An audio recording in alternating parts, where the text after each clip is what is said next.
तर जसं आपल्याला माहित आहे सर्वांना की भगवंताच्या भक्तीमध्ये एक अतिशय महत्वाची गोष्ट आहे. आणि एक म्हणण्याविषयी एक असा एक समूह आहे तो. तो समूह कुठला बरं? आपण खूप वेळा ऐकलंही असेल, साधू शास्त्र हं, आणि गुरु तिन्ही एकाच रेषेत आले तर म्हणे जसं आपल्याला माहित ना आलेख. आलेख ग्राफ असतो ना, ग्राफ. ते बारीक बारीक आडव्या उभ्या रेषा असतात. हम्म.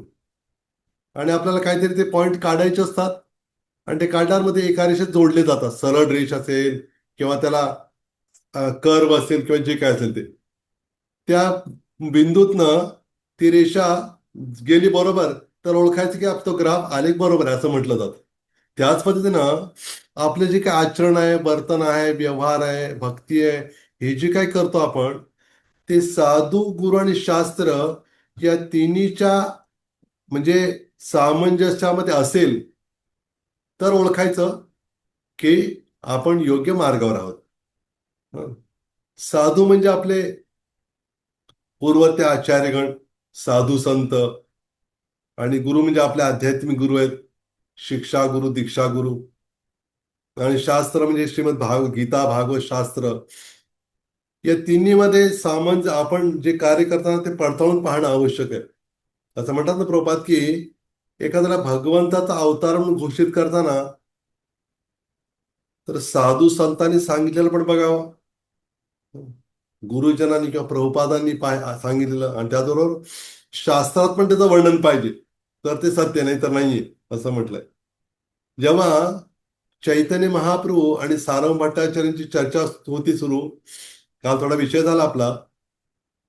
सारंग भट्टाचार्य जेव्हा ओळखतात चैतन्यप्रभू श्रीकृष्णच आहेत म्हणून, मग ते त्याने विचारतात की भगवंताला कसं ओळखायचं बरं कलियुगात. हं. आणि चैतन्य म्हणजे लक्षात येतं की आता मीच भगवान म्हणून मला म्हणतील म्हणून. हं. ते मुद्दाम थोडंसं दुर्लक्ष करू इच्छितात. मग तर तेव्हा हे 100 श्लोकांची रचना करतात सारंग भट्टाचार्य. आणि त्या 100 श्लोकातले बाकी श्लोक काय करतात महाप्रभू? ते हे करून टाकतात, सगळं विस्कळीत करून टाकतात, जेणेकरून ते ते परत रचना हे होऊन येऊन. पण 2 श्लोक त्यांना राहतात त्यांच्याकडं. आणि त्या 2 श्लोकात मधला एका श्लोकाचा खूप महत्वाचा सार म्हणजे की भगवंताची भक्ती म्हणजे वैराग्याची विद्या आहे, वैराग्य आहे. हं. आणि सुद्धा भगवंत शिकवायला तर वैराग्य कसं असावं म्हणून. आणि म्हणून हे खूप महत्वाचं आहे. हे शास्त्राचं अध्ययन जर केलं आपण तर सगळं कळू शकतं, नाही तर कळणार नाही आपल्याला. असं म्हटलंय, गुरुकडनं आपल्याला शास्त्राचं महत्व कळतं आणि शास्त्रामध्ये गुरुची महिमा कळते आपल्याला. दोन्ही आवश्यक आहे. तसं गुरु आपल्याला हरिनाम देतात. ते हरिनाम आपण घेतो, पण ते हरिनाम चांगल्या रीतीनं, स्पष्टपणे, शुद्धतेनं, पावित्र्यानं, ध्यानपूर्वक, ज्ञानपूर्वक, प्रेमपूर्वक या अशा रीतीनं घेण्यासाठी आपल्याला शास्त्रामध्ये त्या नामाचं महात्म्य त्याला वारंवार ऐकलं आणि वाचलं पाहिजेच, अध्ययन केलं पाहिजे. तर आपला तो विश्वास काय होत जाईल? दृढ दृढ होत जाईल, पक्का होत जाईल. असं एखाद्याने म्हटलं, काय शिकला भाऊ तू? 12वी झालं. पुढं झालं की 12वी, आता काय शिकू? असं तो म्हणत असेल. एखादा शिकलेला काय मिळेल समोरचा? तो म्हणेल, अहो असं कसं काय? अहो पुढं बरंच काही शिकण्यासारखं आहे. अहो इंजिनिअरिंग करा, मेडिकल करा, BA, BCom, BSc शिका पुढं. एवढं 12वीने काय होणार आहे? पुढं शिकलं पाहिजे, नाही का? मग त्याच पद्धतीनं आपण शास्त्रांचं ज्ञान घेताना आपण म्हटलं, हो एक छोटं पुस्तक वाचलं बरं का, छोटं प्रभुपादांचं पुस्तक. मला आठवत आहे, खूप वर्षापूर्वी तासगावमध्ये एका दुकानामध्ये, ते दुकान आहे दिसतंय अजूनही, तर तिथं एक छोटंसं पुस्तक दिलं तुम्ही, जन्ममृत्यूच्या पलीकडे. आणि मग त्याने विचारलं, वाचन चालू आहे का? हो म्हणे, पहिला अध्याय झाला म्हणे वाचून आता. त्यात ते 8-10 हे असेल, विषय असेल त्याच्यामध्ये. म्हणजे पहिला अध्याय झाला. काय झालं? हो दुसरा झाला म्हणजे. आता छोट्या पुस्तकात ते पहिला दुसरा अध्याय करत बसला तर कधी होणार वाचून? आणि जन्ममृत्यूच्या पलीकडे जाणार कधी मग हे? ते अवस्था बिकट आहे ना. म्हणजे आपण ते ग्रंथ वाचायचे आहेत सगळेच, पण त्याचबरोबर अजून पुढचे पुढचे पण वाचायला हवेत. हम्म. म्हणून जे भागवत अध्ययन आपण हे घेतोय, त्याचा फार महत्वाचा उद्देश आहे की जे 6 गोस्वामी होते चैतन्य अनुयायी, त्यांना चैतन्यपूर्ण सांगितलं होतं वेदांमध्ये वर्णन आहे भगवान श्रीकृष्णांचं, पण उघड उघड वर्णन नाहीये. उघड वर्णन कुठलं आहे? निराकाराचं वर्णन जास्त आहे. का बरं? निराकाराचं वर्णन म्हणजे का बरं दिलंय तिथं निराकाराचं वर्णन? कारण भौतिक जगातला आकार जो आहे, भौतिक आकार, तसा आकार नाही म्हणे भगवंताचा. या दृष्टीने निराकार म्हटले तिथं. हं. पण मग श्रीकृष्णाचं वर्णन कसं ओळखायचं बरं त्याच्यामध्ये? त्यासाठी एक उदाहरण म्हणजे आपण म्हणतो ना, तूप आहे का? अरे वा, काय छान तूप आहे. गाईचं आहे का तूप? हो, गाईच तूप आहे. पण गाय तूप देते का कधी? आहे का कुठली गाय तूप देणारी? नाही. गाय तूपही देत नाही, लोणी पण नाही, दही पण नाही, पण तरी काय म्हणतो आपण? गाईचं तूप आहे बरं का. कसं काय बरं? कारण ते ज्याला माहित आहे, असं आम्ही आज प्रभुपांचं लीलामृत वाचत होतो. त्यात प्रभुपाद त्यांच्या विदेशी शिष्यांना शिकवत होते कसं तूप बनवायचं म्हणून, लोणी कसं काढवायचं, कसं तूप बनवायचं सांगत असं करायचं म्हणून. अगदी तसंच ज्याला दुधाचं तूप बनवण्याची कला माहिती त्याच पद्धतीनं ज्याला वेदांमध्ये कृष्ण आहेत, हं, हे शुद्ध भक्तांना आचार्यानं माहित आहेत, ते त्यातनं कृष्णाची कथा काढून आपल्याला प्रस्तुत करतात.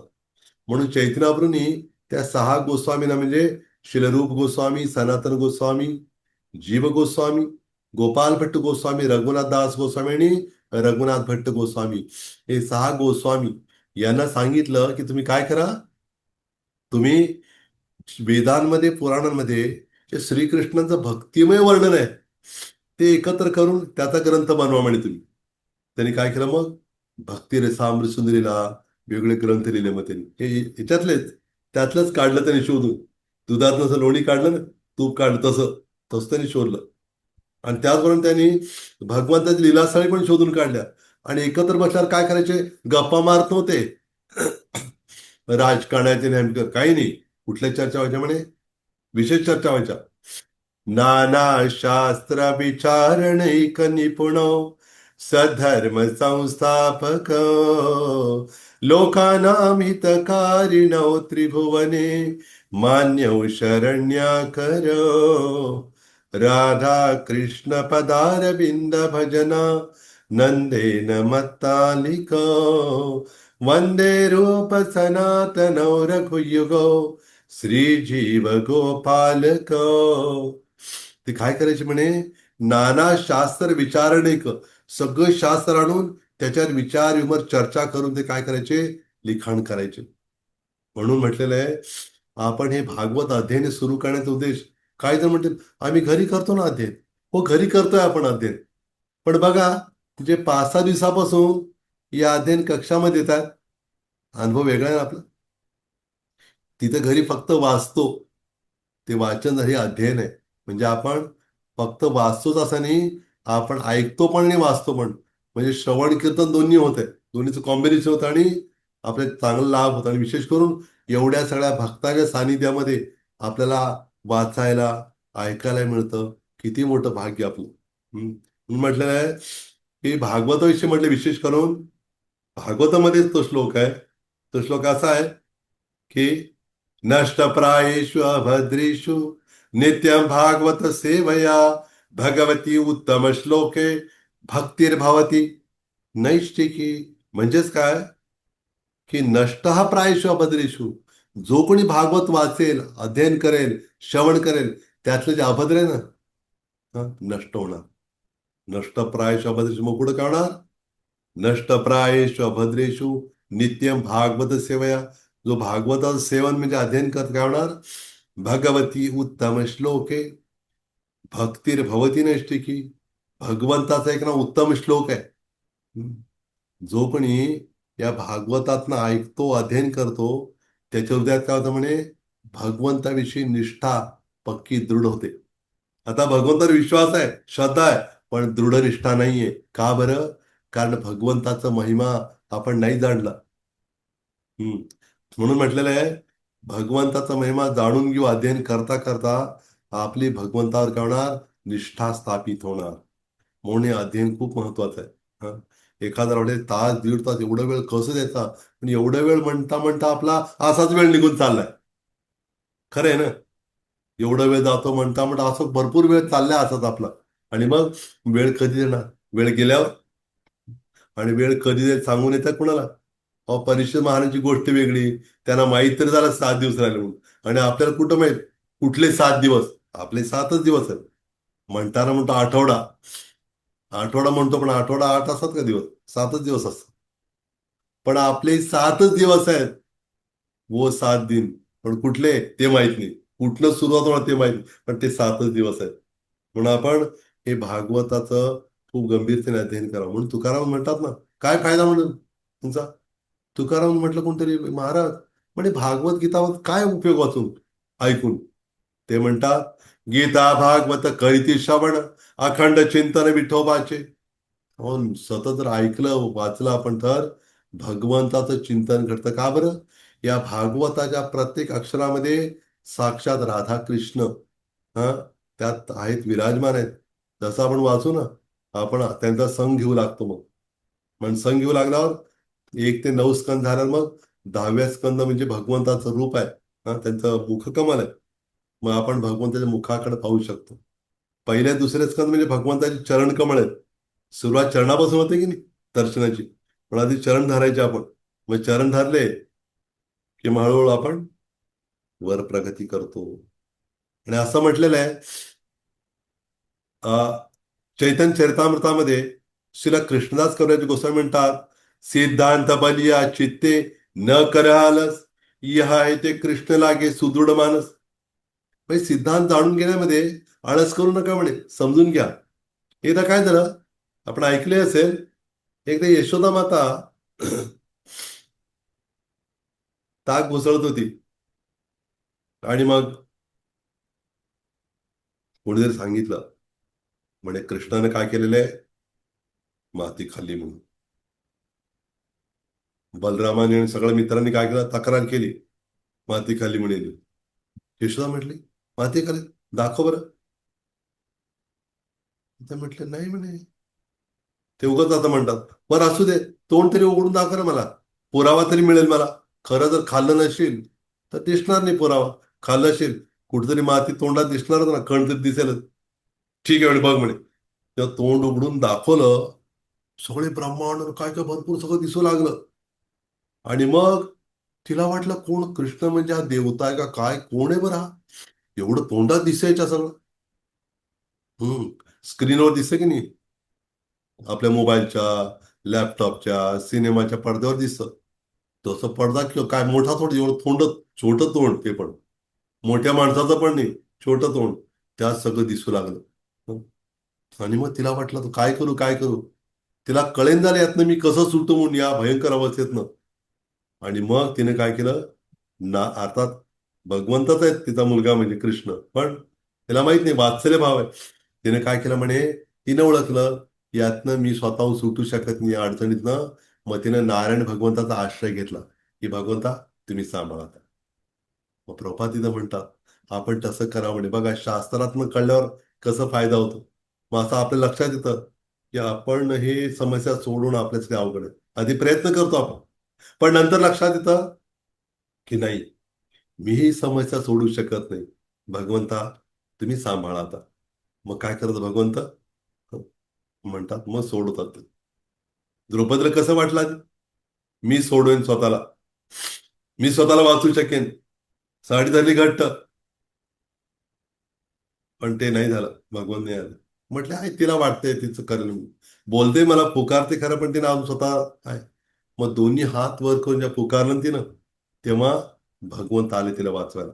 आता सर्वांनी दिसले ना, वस्त्राच्या रूपात आले भगवंत, एवढी वस्त्र करून. म्हणून म्हटलेलं आहे, शास्त्रात असं म्हणलंय, यस्य देवे पराभक्ती, यथा देवे तथा गुरव, तस्य इथे कथिता ह्यर्था प्रकाशन्ते महात्मना.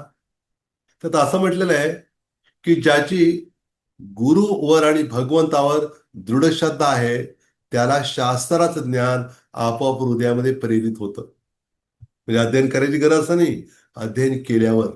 हं. बरेच जण अध्ययन केल्यावर पण कळत नाही.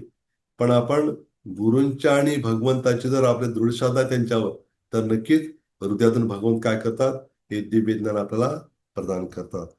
आणि त्या चैतन्य चरितामृतामध्ये एके ठिकाणी म्हणतात, असं उल्लेख आहे, हा, ते म्हणतात की मग कसं उल्लेख आहे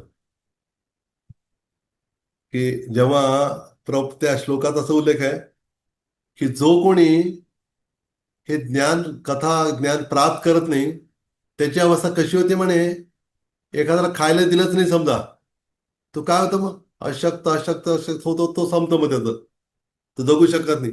तसंच मग प्रभुपाद तात्पर्यात म्हणतात तिथं, अगदी त्याच पद्धतीनं आम्ही जे लिहिलेले ग्रंथ आहेत, गीता, भागवत, चैतन्य चरितामृत, भक्तिरसामृत, याचं तो अध्ययन करत नाही, तो काय करतो म्हणे मग, असं जीवन जगतो जगतो भक्तीतनं दूर निघून जातो. का बरं, त्याला तत्वच कळलं नाही. आणि भगवान स्पष्ट म्हणतात, माझ्या धामात ज्याला यायचं आहे त्याला हे तत्व कळलं पाहिजे. आणि तत्व कुठलं कळणार, साधूंच्या मुखातनं, गुरूंच्या आणि शास्त्रातनं. म्हणून शास्त्र अध्ययन महत्वाचं आहे. म्हणून गीतेत भगवान काय म्हणतात, अं, तुला हे केलंय का,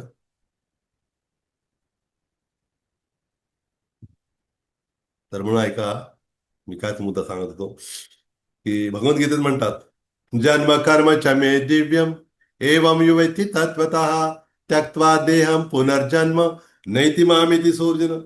बघा भगवंत किती सोपं सांगतात त्याच्याकडे जाण्याचं. माझा जन्म आणि कर्म हा दिव्य आहे, हे जो कोणी जाणतो तो माझ्या धामात निश्चित येतो, काय संशय नाही त्याच्यामध्ये. म्हणजे भगवंताला जाणणं आवश्यक आहे, आणि त्यासाठी तर शास्त्र दिलेलं. तर विचार करा, काय ते म्हणतात, अहो हरिनाम घेतलं पुरेच झालं. मग तसं असतं, मग प्रभुपादांनी ग्रंथ लिहिलेच नसते, सांगितलं असतं हरे कृष्ण जप करा, कीर्तन करा, बस काही नको. पण त्या हरे कृष्ण जप आणि कीर्तन करण्यासाठी जी दृढता यायला पाहिजे, टिकवायचं आपल्याला, ते टिकाव कधी लागेल आपल्याला, हे ज्ञान असेल तर, नाहीतर नाही. ते जप कसं करावं, कसं करू नये, कधी करावं, काय नाही, सगळं ज्ञान आपल्याला. म्हणून भागवताचा सर्वात शेवटचा श्लोक काय माहिती ना आपल्याला, नाम संकीर्तनम यस्य सर्व पाप प्रणाशनम प्रणाम दुःख शमनम तम नमामि हरिम तम परम. असं म्हटलंय, हे भगवंताचं नाम संकीर्तन काय करतं, सगळ्या पापातनं सोडतो आपल्याला. आता जो पापातनं सुटलाय, त्याची काय स्थिती होते बघा. त्याविषयी गीतेत भगवान म्हणतात, येषां त्वन्तगतं पापं जनानां पुण्यकर्मणां ते द्वंद्व मोह निर्मुक्ता भजन्ते माम दृढव्रता. भगवान म्हणतात, जो हे पाप करण्याचे प्रवृत्तीनं पूर्ण नष्ट झाली त्याची हृदयातनं, तो खऱ्याचे काय करतो म्हणे, माझी दृढतेने भक्ती करू लागतो म्हणे. आणि त्यात त्याला खरा आनंद प्राप्त होऊ लागतो. म्हणजे हे नाम संकीर्तन किती महत्वाचं हे सुद्धा वर्णन भागवतातच दिलेलं. म्हणून या ग्रंथाचं आपण जे अध्ययन करतोय ते एकत्र, ते फार महत्वाचं आहे. आणि भगवान श्रीकृष्णाने सुरुवातीला दाखवून दिलं, काय दाखवून दिलं, की जन्म होताच चतुर्भुज रूपात प्रकट झाले. त्यांनी दाखवून दिलं, बघा तुमच्यापैकी कोण असं, आणि ते पण जेलमध्ये प्रकट झाले भगवंत. तिथेही चतुर्भुज रूपात येऊ शकतात. आणि सगळे बांधलेलं होतं त्यांना, आई वडिलांना, आणि सगळे पहारेकर सगळे होते, सगळे पूर्ण दार बंद होतं. पण भगवान श्रीकृष्णाने घेऊन निघाले वसुदेव, सगळे दारं उघडली, साखळदंड सुटले, पहारेकर झोपले. म्हणजे एवढं सगळं का बरं, साक्षात भगवंत आहेत. आधी दाखवलं धर्माच्या वेळेला त्यांनी. या तात्पर्य आता जे आपण वाचलं, त्याच्यामध्ये उल्लेख प्रभुपादांनी केलाय तात्पर्यामध्ये, की सत्य, त्रेता, द्वापार, कलियुग या चार युगामध्ये सतयुग म्हणजे सुवर्णयुग होतं, त्रेतायुग म्हणजे रजतयुग, आणि द्वापार ताम्रयुग, आणि कलियुगाला लोहयुग म्हटलेलं. याच्यामध्ये 1,00,000 वर्षाचं आयुष्य, 10,000 वर्षाचं, 1,000 आणि 100 वर्षाचं आयुष्याचं क्रमानं वेगवेगळ्या युगामध्ये आयुष्य आहे. पण बघा कशी गोष्ट आहे, प्रभुपाद म्हणतात, या कलियुगामध्ये एवढं प्रचंड गोंधळ आहे. एक श्लोक आपण ऐकला ना, की कलियुगामध्ये दोषच दोष भरलेले आहेत नुसते, आणि इतकं संकट अडचणी आहेत, भाग्य कमी आहे, बुद्धी कमी आहे. पण अशा भयंकर कलियुगामध्ये सुद्धा त्या तात्पर्यात आपण आताच वाचलं, प्रभात काय म्हणतात, जो या ग्रंथाचं भागवताचं श्रवण करेल, पठण करेल आणि निरूपण करेल, त्याला आत्मसाक्षात्कार तो निश्चितपणे काय होणार, तो योग्य बनणार. म्हणजे बघा आपण काय करतो या भागवत अध्ययनामध्ये, श्रवण पण करतो ना, ऐकतो पण, आणि पठण पण चालू आहे, आणि निरूपण पण होत आहे. त्याच्यात काय काय सांगितलं म्हणून. म्हणजे त्याच्यामुळे नक्कीच आपण फक्त काय करायचं, आपल्याला चिकटून राहायचंय. असं आम्ही उदाहरण देतो नेहमी. आपण मुंबईत जर गेला असालच बऱ्याच जण, आपण लोकलमध्ये बसण्यासाठी काय करायचं नाही आपण. ते थांबलं आपण, बरोबर ते घेऊन जातो आपल्याला आतमध्ये. उतरताना पण ते स्टेशन आलं म्हणून कळलं, थोडं ते थांबलं, ते बरोबर घेऊन जातं बाहेर आपल्याला, आत नेतात. नाही का? तसंच आपण भक्तांवर राहायचं आणि ते आपल्याला शिकवत तसं करत राहायचं, बस आपण जाणत आहोत. पण फार मोठं अवघड नाही करून घ्यायचं, एवढं सोपं आहे. पण आपण ते भागवत आपण दूरच राहतो, चार हात. नको बाबा ते. हं. भागवत वाचायला गेलं त्याचा वेळ काय तर म्हणतात, माझं कसं होतंय बाबा, काय सांगायचं. ते वाचू लागलं ना, काय दुसरं राहून जात आहे, असं होत नाही. जेव्हा उपाशी राहतं कोण, कोणीच राहत नाही. झोपायचं राहतं का, झोप येते ना. हा तर ग्रंथ हातात घेतला झोप येईल बाबा. हं. जे शरीरातले आवश्यक ते केलंच पाहिजे ना. पण अध्ययन सोडून चालणार नाही. ही आपली आत्म्याची आवश्यकता आहे बरं का. आत्म्याला ते हवंय. आणि हे फार महत्वाचा एक मुद्दा प्रभुपादांनी सांगितला. दुसऱ्या अध्यायातल्या 5व्या श्लोकामध्ये तात्पर्यामध्ये, भौतिक जगातला प्रत्येक जण प्रश्न उत्तर करतोय म्हणे. अगदी पक्षी पण. खायचं प्यायचं झोपायचं हेच चाललंय त्यांचं. पण जेव्हा भागवताद्वारे भगवान श्रीकृष्णांविषयी जेव्हा प्रश्नोत्तर ऐकतो आपण, शुकदेव गोस्वामींना विचारता परीक्ष महाराज, आणि पुन्हा शौनकादिनी विषयी विचारता सूत गोस्वामींना, पुढे अजून येईल नारद युधिष्ठिर महाराज नारद मुनी विचारता येतात. भरपूर प्रसंग आहेत. उद्धव आणि विदुराज संवाद आहे, मैत्रेय मुनी, भरपूर संवाद आहेत. हे प्रश्नोत्तर जेव्हा आपण ऐकतो, तर आपल्याला खऱ्या अर्थी इथं प्रभुपाद म्हणतात सर्वोच्च समाधान प्राप्त होतं म्हणून. पण तेच पाहिजे ना आपलं, काय पाहिजे सांगा बरं. काय कमी आहे का, सगळं आहे, पण ते समाधान नाही आहे आपल्याला. सर्वोच्च समाधान ते भेटणार. आणि प्रभुपाद म्हणतात, जे भागवतात श्रवण करतील, आध्यात्मिक लाभ करून घेतील, भौतिक लाभ आपोआपच होतील म्हणून. सामाजिक, धार्मिक, राजकीय सगळ्या समाज सुटणार म्हणजे त्यांच्या काय केल्यामुळं, हे भागवताचं वाचन केल्यामुळे. त्यामध्ये महत्वाचं आहे. हम्म. आणि आध्यात्मिक प्रक्रियेमध्ये काय, आध्यात्मिक ज्ञान घेतो ना आपण. भक्ती करता करताना हे ज्ञान घेतोय. हे ज्ञान घेतल्यावर काय होतं म्हणे, मग परिपूर्ण ज्ञानाचं फळ जेव्हा मिळेल आपल्याला, म्हणजे ज्ञान मिळालंय, त्याचं विज्ञानात म्हणजे ते जीवनामध्ये तसं लोणचं असं की नाही, तसं मूर्त की नाही ते, तसं ज्ञान जेव्हा मूर्त ना हृदयामध्ये, तेव्हा आपण भौतिक जगातल्या आसक्तीतनं सुटका होणार. म्हणून म्हटलेलं आहे, आपण भरपूर लोक काय काय करतात, हे धर्म ते धर्म करतात. एवढं करून पण जर कृष्णाविषयी ऐकायची इच्छाच नसेल, तर काय म्हणे, ते सगळं निरर्थक श्रम आहेत म्हणे. असा एक श्लोक बघितला आपण.